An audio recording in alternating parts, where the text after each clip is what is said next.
Welcome to this quick guide on how to log in Restro-POS. First, open your Restro-POS login page. Here, you need to enter your username and password.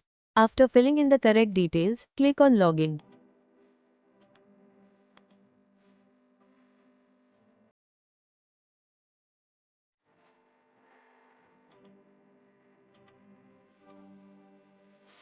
Once you're logged in, simply head to the left-hand side panel and click on Dashboard.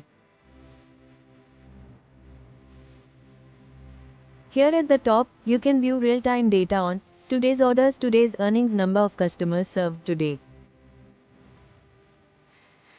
Below that, check out your average daily earnings for the current month with a comparison to the previous month. This sales graph gives you a quick glance at how your business is performing throughout the month. On the right-hand side, you'll see the Today Orders section. It updates as new orders come in. Payment method, today. Top selling dish, today. Top selling tables, today. And that's your Restro-POS dashboard. Say it every day to monitor your restaurant's pulse and make smart decisions quickly.